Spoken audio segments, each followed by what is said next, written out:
Money from Seattle's soda and sweetened beverage tax is supposed to help groups working to improve community health. But there is some confusion tonight about whether those dollars are going where they're intended. And the mayor's office is now warning some nonprofits their funding could be in jeopardy. King5's Ted Land has our top story at 7.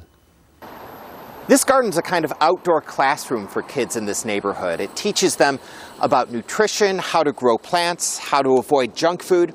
It's run by a group called Hip Hop is Green, and they hope to expand this garden this summer. They need help from a city grant to do that.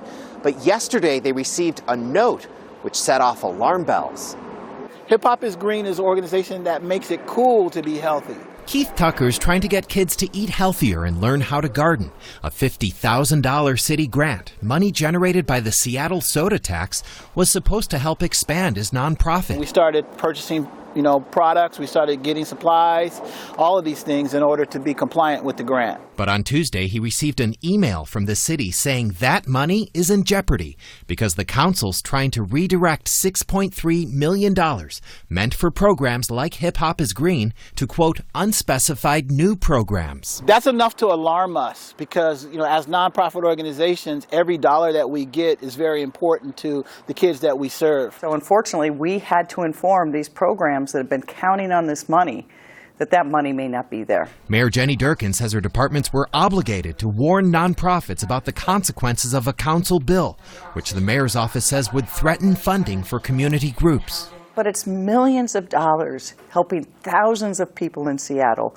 We can't afford for them to have this kind of insecurity. The mayor's office is saying that they believe it's the council that wants to redirect this money to other causes. Is that true?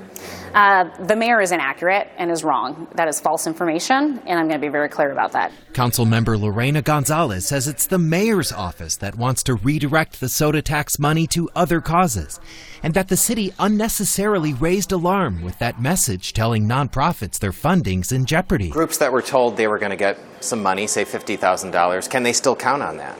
They can.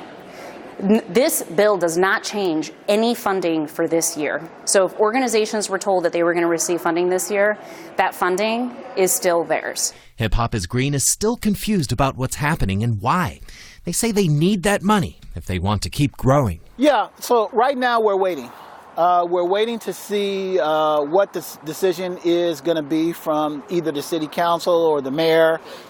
4 city council members just fired off a letter to the mayor's office criticizing what they said was, quote, the city's alarmist and inaccurate rhetoric. Then the mayor fired back with her own letter criticizing the city council. Expect this issue to come up at the next city council meeting on Monday. This group, Hip Hop is Green, says they will be there with some of their kids to talk about their garden and why it's so important.